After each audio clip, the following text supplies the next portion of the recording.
हाँ। नहीं, ये तो कहना ही पूरी तरह से गलत है कि पूरा हिंदू उनको वोट दे देते हैं। कितना हिंदू उनको वोट दे देते हैं, और उसमें भी उनके बटेंगे और कटेंगे और छटेंगे जैसे बयान कितना काम आते हैं। इसका भी एक विश्लेषण हो ही जाना चाहिए कि ये सिर्फ एक चुनावी मुद्दे में जाकर हिंदू और मुसलमान करते हैं। मैं तो सीधे कहती हूँ कि इलेक्शन कमीशन ऑफ इंडिया को इस पर संज्ञान लेना चाहिए कि कोई भी अगर उन्होंने कोई रूल बनाया है तो इस पर आकर कोई भी भारतीय जनता पार्टी का नेता, बड़े नेता इस पर आकर बुर्का और इस तरीके के, और ये तो सीधे महिला विरोधी बयान है। ये जैसे अभी कह रहे हैं अरविंद निषाद जी कि ये तो हमारा संविधान ताकत देता है कि हम क्या पहनेंगे, फ्रीडम ऑफ एक्सप्रेशन की बात कर रहे हैं, फ्रीडम ऑफ रिलीजन की बात कर रहे हैं। तो इसी को ध्यान में रखते हुए चुनाव आयोग को एक्शन ले लेना चाहिए योगी आदित्यनाथ जी पर। लेकिन हम उनसे यह भी उम्मीद नहीं कर रहे कि कोई एक्शन लेंगे, क्योंकि जब मोदी जी 2024 के लोकसभा चुनाव में 170 से ज्यादा भाषणों में वो सीधे सीधे जो हिंदू और मुसलमान करने की कोशिश करते हैं, और चुनाव आयोग की हिम्मत नहीं होती है कि उनको कुछ ले जाकर रिपोर्ट दे दे या उनको कोई नोटिस भेज दे, वो उनके प्रेसिडेंट को भेजते हैं। तो हमें योगी आदित्यनाथ जी पे कार्रवाई करेंगे, हमें चुनाव आयोग से यह भी मतलब आप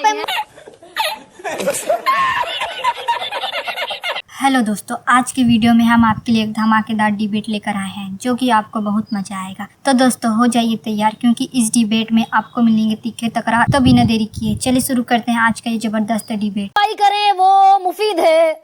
आप मुसलमान और यादव की पॉलिटिक्स अब तक करते चले आए, वो मुफीद है। बीजेपी अगर हिंदुत्व का झंडा उठा ले उसमें दिक्कत है।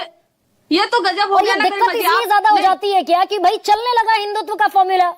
नहीं गरिमा जी, आप ये तो मुझे बता दीजिए कि हाँ। तेजस्वी जी का कोई भी भाषण उठाकर दिखा दीजिए जहां पर वो बोल रहे हो कि सिर्फ हमें मुसलमान और यादवों का वोट चाहिए, हमें और किसी का वोट नहीं चाहिए। ऐसा तो नहीं होता ना। भाई एमवाई की पार्टी है, मानी जाती है ना आरजेडी, मानी जाती है, मानने वाले माने, लेकिन हमारी सरकार भी रही है 15 साल, और ये कदापि संभव नहीं है कि यादव और मुसलमानों के वोट से ही सिर्फ सरकार बन जाए। और यह भी संभव नहीं है कि हमारी जो लोकसभा में बढ़ी है, सीटें बढ़ी हैं, जो वोट परसेंटेज बढ़ा है, या बिहार विधानसभा 2020 में हम क्लोज टू फाइट में रहे हैं, 12,000 मात्र वोटों का डिफरेंस रहा है। इसका यह भी मतलब तो नहीं है कि सिर्फ यादव और मुसलमान आकर हमें वोट करके चले गए। अच्छा एक सेकंड कंचना, प्रोफेसर अजय, एक खेल दरअसल आप नहीं समझ पा रहे हैं क्या कि आरजेडी और कांग्रेस को अंडर द डॉक रखकर मुसलमान पर प्रहार करो, मुसलमान पर अटैक करो, पोलराइजेशन होगा तो बीजेपी को फायदा होगा।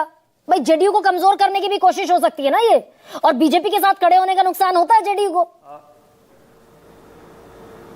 गरिमा जी, बेसिकली जो है हिंदू मुस्लिम तो ये बहाना है, और मूल मुद्दों से भटकाना है। जो बिहार में मूल मुद्दे हैं, बेरोजगारी, शिक्षा, स्वास्थ्य, ये महत्वपूर्ण मुद्दा है। चुनाव में इन मुद्दों की चर्चा ना हो, इसलिए इनको पता है कि उन्होंने 17 साल में कुछ किया नहीं है। एक काम जरूर किया, भारत में जो बड़े 17 राज्य हैं उन राज्यों में सबसे निचले पावदान पर बिहार को शिक्षा, स्वास्थ्य, गरीबी, बेरोजगारी और पलायन तो एक बड़ा मुद्दा है, इन सब में ला दिया सबसे नीचे। नहीं, लेकिन हिंदुत्व की पॉलिटिक्स का बीजेपी को फायदा, प्रोफेसर अजय, होता है ना। सहारा है 10 सेकंड नहीं, बीजेपी को हिंदुत्व की पॉलिटिक्स का तो फायदा होता है, ये तो मानते हैं ना। सहारा इनको देखिए हिंदू मुस्लिम का इनको सहारा लेना पड़ता है। फायदा यदि होता तो झारखंड में भी हो जाता, क्यों नहीं झारखंड में हुआ? हाँ। फायदा होता तो बाकी जगह पे।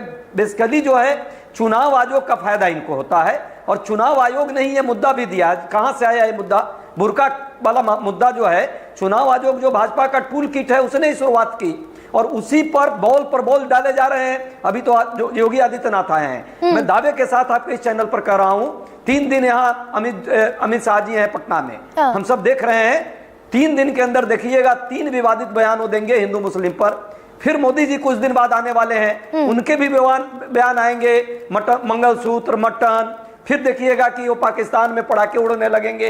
ये सारे बयान चलेंगे इनके। तो भाई महाराष्ट्र में फायदा हुआ, जम्मू कश्मीर में फायदा हुआ, झारखंड को परेशान है। एक सेकंड प्रोफेसर अजय भाई, हम तो प्रैक्टिकल ग्राउंड पर बात कर रहे हैं। महाराष्ट्र में चला, हरियाणा में चला, दिल्ली में चला, झारखंड को छोड़कर हर जगह चला। प्रोफेसर अजय, तो पेशानी पर बल होने चाहिए महागठबंधन की। गरिमा जी ना, महाराष्ट्र का हाल अंध का तो आपको दिखाया ये कंस्टिट्यूएंसी का कि किस तरह वोट चोरी हुई है वहां। उसी तरह हरियाणा का अभी तक सीसीटीवी फुटेज देने को तैयार नहीं है। हाई कोर्ट ने कहा तो इन्होंने चुनाव आयोग में नियम ही बदल दिए। ये चोरी करके सरकार बनाई। हिंदू मुस्लिम तो एक नैरेटिव दिखाना है इनको। और नीतीश कुमार जी की बात अभी आप टोपी और तिलक की कर रही थी, क्या नैतिकता रह गई है नीतीश कुमार जी की? ये जो 80-20 वाले यहाँ करके हुड़दंग मचा रहे हैं, इनके मंत्री संतरी केंद्र में रहकर और मुख्यमंत्री तक, नीतीश कुमार जी क्यों नहीं एक शब्द बोल पाते उन पर? क्योंकि उनको भी पता है कि ये इनके कंट्रोल में है नहीं। सच्चाई यही है, बिहार की जनता इन चीजों से अब उब चुकी है। यहाँ छात्रों का प्रदर्शन राजधानी पटना बन चुका है, शिक्षकों का प्रदर्शन की राजधानी पटना बन चुकी है, जो वेतनमान पर जो काम कर रहे हैं उनका प्रदर्शन का ये पटना राजधानी हो गया है। सब लोग परेशान है, पलायन से भी उतनी ही परेशानी है, नौकरी की बात जो मुद्दा नहीं आए इसलिए सारे खेल किए जा रहे हैं। नहीं, इसमें अगर दिलीप जायसवाल चुनाव आयोग से मिल लिए, बिहार में नहीं, क्यों नहीं उसको भरा इसमें अगर मैं सिर्फ विश्व हिंदू मुसलमान का मुद्दा लेकर आऊं और मैं आपसे सवाल पूछूं कि दिलीप जायसवाल अगर चुनाव आयोग से जाकर मिल लिए कि भाई ट्रांसपेरेंट वोटिंग होनी चाहिए, जिसकी जो आइडेंटिटी है वो डिस्क्लोज करे और अपना वोट डालकर आए, इसमें दिक्कत क्या है, तकलीफ क्या है भाई? उसमें चाहे पर्दाधारी औरतें हो, पर्दा तो हिंदू औरतें भी करती हैं, और चाहे मुसलमान महिला हो। गरिमा जी हम तो कर रहे हैं, गरिमा जी हम तो कह रहे हैं कि एकदम ट्रांसपेरेंट होना चाहिए। अच्छा। चुनाव आयोग को भी पारदर्शी होना चाहिए, निष्पक्ष होना चाहिए, और सीसीटीवी लगा दे। क्यों कहता है कि बहनों का और माताओं का हम सीसीटीवी फुटेज नहीं दे सकते? भाई यही चेहरे की तो बात कर रहे हैं पिछले 3-4 महीनों से। बार बार वो जो अपना वो बदल रहा है, भाजपा के पीछे छुप करके अपनी चोरी को छुपाना चाहता है। क्यों इन मुद्दों पर भटकाना चाहता है? यदि करता है तो चुनौती दे रहा हूं कि आप करिए, बुर्का हटा करके आप जरूर देखिए, लेकिन वो सारे सीसीटीवी फुटेज जो है चुनाव आयोग सुरक्षित रखे, चुनाव के बाद सभी लोगों का जो है फुटेज दे। ये न बहाना बनाए कि नहीं नहीं ये तो माता बहनों का है, नहीं दिया जा सकता। ये नाटक नौटंकी इसीलिए चल रहा है, इनके पास कोई काम का मुद्दा नहीं रह गया है। आज बिहार के लोग परेशान इसलिए हैं अच्छा। क्योंकि ये सरकार न रोजी रोजगार दी है, न स्वास्थ्य और शिक्षा पे कोई काम की है। अपराध की नगरी ये पटना बन गई है। अच्छा ठीक है डॉक्टर अजय, एक सेकंड धनंजय, 65,000 से ज्यादा विकास आपका है और बुर्का महागठबंधन का है। बलात्कार की घटनाएं हुई है। ये 80-20 योगी आदित्यनाथ लेकर पहुंच गए ना बिहार। मुद्दों को भटका। अच्छा एक सेकंड प्रोफेसर भटकने वाला धनंजय भाई, विकास तो हमारा एनडीए का, नीतीश कुमार का और बीजेपी का, और बुर्का महागठबंधन का। 80 हमारे, 20 इनके। ये क्या है गरिमा जी? 80-20 क्या होता है, मतलब क्या है इसका? ये योगी आदित्यनाथ का पूरा बयान सुनवा दूं दोबारा? मेरा बयान मतलब नहीं है। 80-20 इसका तात्पर्य क्या है? तात्पर्य क्या, मुझे तब तक समझाएंगे इसका? मतलब सूबे के मुखिया, आपके नेता, बड़े नेता, हिंदुत्व की प्रचंड राजनीति करने वाले नेता, वो जो 80-20 खुले तौर पर कहते हैं, उसका मतलब मुझे समझाने की जरूरत है धनंजय गिरी आप? नहीं, यूपी में योगी आदित्यनाथ जी ने कहा था, यूपी में 80 सीटें थी हमारी पार्लियामेंट की। अच्छा। जिसमें हम 64 जीते थे। उन्होंने कहा कि 8-8 64, ये हम 80% सीटें हम जीते हैं, ये 80-20 की लड़ाई है। इसी बात तो चुनाव से पहले बयान दिया था कि 80% हमको वोट देगा। यहां भी गड़बड़ हो गई धनंजय जी। चुनाव से पहले का बयान है कि 80% हमको देगा, 20% वोट की हमें जरूरत ही नहीं है।